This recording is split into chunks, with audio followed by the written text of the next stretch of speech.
अभिनेते सयाजी शिंदे हे आता तपोवनमध्ये पोहोचलेले आहेत। त्या ठिकाणी झाडांची कत्तल केली जाणार आहे। त्याला विरोध जो आहे तो वृक्षप्रेमींकडून केला जातोय आणि आता सयाजी शिंदे याच ठिकाणी या झाडांची पाहणी करण्यासाठी पोहोचलेले आहेत। अभिनेते सयाजी शिंदे नाशिकमध्ये सध्या पोहोचलेले आहेत। कुंभमेळ्यासाठी तपोवनमधली झाडं तोडली जाणार अशी माहिती जी आहे ती समोर आलेली होती। मात्र त्याच्यावर गिरीश महाजनांनी सुद्धा स्पष्ट केलेलं आहे की आम्ही सुद्धा वृक्षप्रेमी आहोत, झाडं तोडली जाणार नाहीत। मात्र आता याच झाडांची पाहणी करण्यासाठी सयाजी शिंदे तपोवनमध्ये पोहोचले। पवन येवले आमचे प्रतिनिधी आमच्या सोबत आहेत, त्यांच्याकडून अधिक माहिती जाणून घेणार आहोत। पवन, नक्कीच आगामी काळात होणाऱ्या सिंहस्थ कुंभमेळ्यासाठी जे साधुग्राम उभारलं जाणार आहे त्या साधुग्राम करिता तपोवनातील जवळपास 1800 पेक्षा अधिक झाडं जे आहेत ते तोडण्याचा निर्णय एकंदरीतच प्रशासनाकडून घेण्यात आलेला होता। मात्र याला मोठ्या प्रमाणात विरोध जो आहे तो पर्यावरण प्रेमी असतील त्याचबरोबर नाशिककर असतील यांच्याकडून झाला आणि त्यानंतर जे आंदोलन जे आहे ते एक छोट्या स्वरूपात उभं झालं होतं। हे आंदोलन हळूहळू मोठं झालेलं आहे आणि याची दखल अभिनेते जे पर्यावरणासाठी काम करत असतात ते अभिनेते सयाजी शिंदे यांनी देखील घेतलेली आहे आणि आता याच तपोवनातील वृक्षांच्या पाहणीकरिता सयाजी शिंदे जे आहेत ते तपोवनामध्ये दाखल झालेले आहेत। ते या ठिकाणी जे पर्यावरण प्रेमी जमलेले आहेत, नाशिककर जमलेले आहेत, त्यांच्यासोबत या विषयावरती चर्चा करणार आहेत। खरं तर हे सोशल मीडियाच्या माध्यमातून असेल त्याचबरोबर अनेक ठिकाणी पर्यावरण प्रेमी व्यक्त आहेत, त्यामुळे हे आंदोलनाचं कुठेतरी स्वरूप जे आहे ते आपल्याला मोठं होत असल्याचं पाहायला मिळतंय आणि दिवसेंदिवस हा जो प्रशासनाचा निर्णय आहे वृक्षतोडीचा, या वृक्षतोडीच्या निर्णयाला विरोध होत असल्याचं पाहायला मिळतंय। आता सयाजी शिंदे हे नाशिकमध्ये तपोवनात दाखल झालेले आहेत, त्यांच्याकडनं वृक्षांची पाहणी केली जात आहे। महापालिकेने या ठिकाणी वृक्षांवरती मार्किंग केलेली आहे, ती झाडं तोडली जाणार आहेत।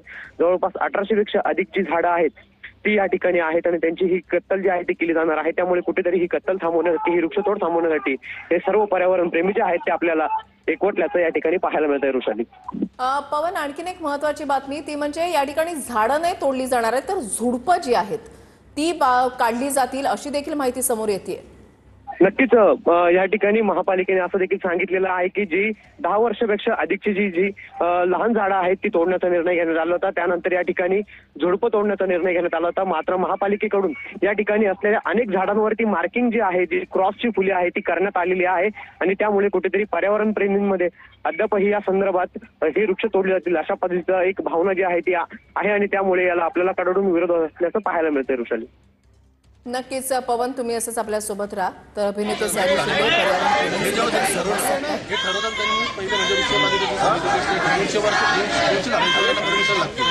शिंदे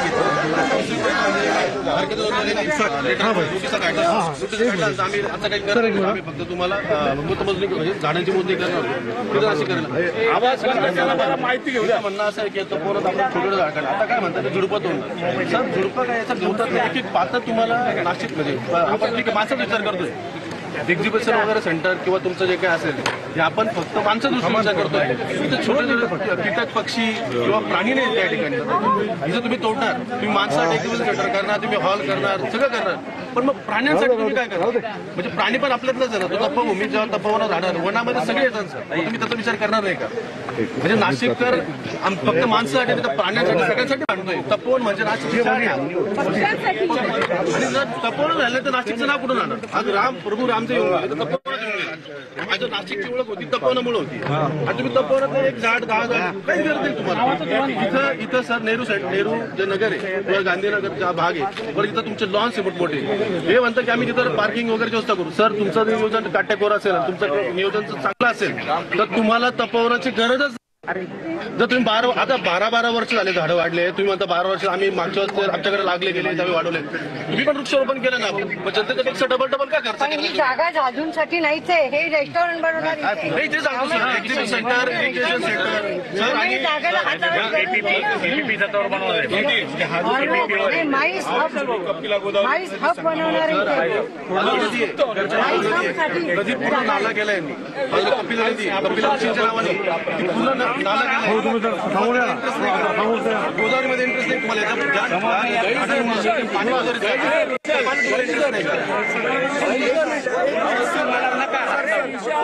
तिकट नाही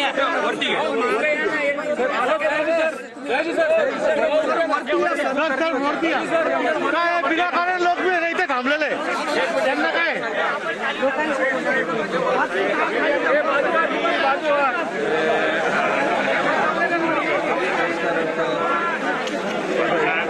सगळे नका जाऊ रे बाबा, पत्रकाराला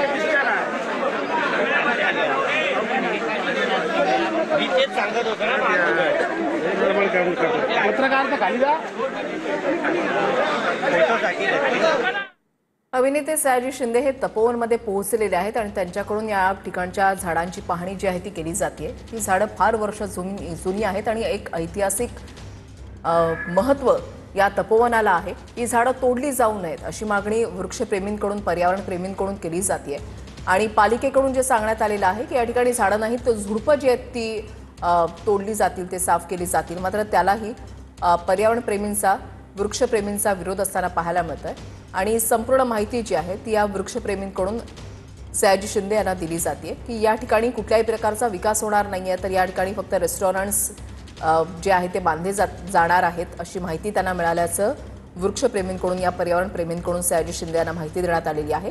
आता पाहणं हे महत्त्वाचं असेल की सयाजी शिंदे या संपूर्ण परिसराची पाहणी केल्यानंतर काय भूमिका मांडणार. सयाजी शिंदे हे पर्यावरणप्रेमी आहेत, वृक्षप्रेमी आहेत, हे आपल्याला सगळ्यांनाच माहिती आहे. करूया, प्रत्येकाला विनंती करतो की आपण जर बसले तर आपल्याला या सगळ्या गोष्टींमध्ये चर्चा करता येईल आणि खाली स्वयंसेवकांनी प्लीज लाईन करावी, त्या दृष्टिकोनातून आपल्याला चर्चा करता येईल. झाडे वाचवा, आपण वाचवा, पुढे घेऊन जायचं आहे. सर्व पत्रकार बांधवांना देखील विनंती आहे की आपण थोडासा मागे सरकला तर आपल्याला चांगल्या पद्धतीने या ठिकाणी बोलता येईल, साधक बाधक चर्चा करता येईल.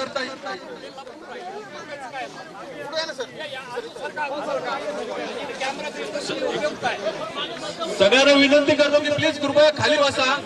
आपल्याला ही संधी आज सयाजीराव शिंदे साहेबांच्या माध्यमातून मिळालेली आहे. संपूर्ण महाराष्ट्राला एक चांगला मेसेज जाण्यासाठी आपल्याला या ठिकाणी शांतता राखायची आहे. सगळ्यांना विनंती करतो की खाली बसावे.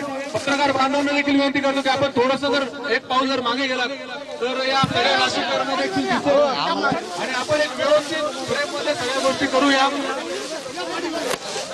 व्यवस्थित सगळ्या फ्रेममध्ये गोष्टी करूया. इकडे नाशिककर जे आलेले आहेत त्यांना देखील विनंती की त्यांनी खाली बसा. मागचे जे आहेत ते कोणी दिसत नाहीत त्यांनी देखील पुढे येऊन जा. पत्रकार बांधव, मागचे नाशिककरांना दिसत नाही, तुम्ही एक तर मध्यभागी जा, यांना सीट करतो साईडला. जे मध्ये बसले त्यांनी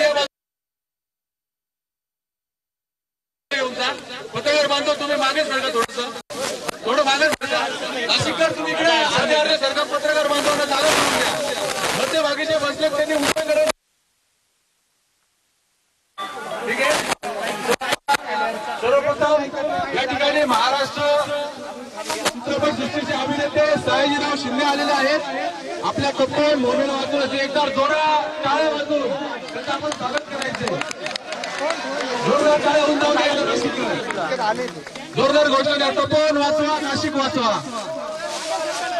तपोवन वाचवा, तपोवन वाचवा, तपोवन वाचवा, तपोवन वाचवा, तपोवन वाचवा, तपोवन वाचवा, तपोवन वाचवा.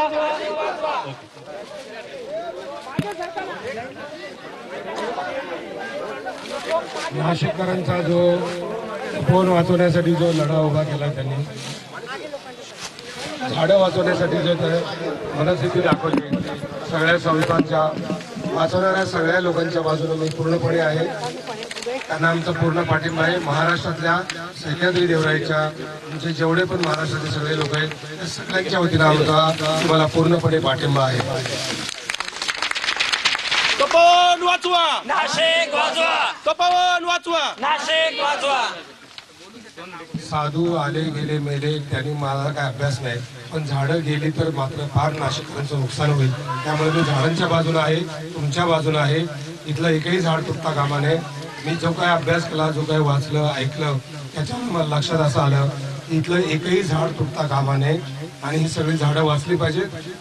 आपल्याच माणसांनी आपल्यालाच फसवलं तर त्यांना आपली कशी म्हणायची. त्यामुळे शासन आपलं आहे का इंग्रजांचं राज्य आहे.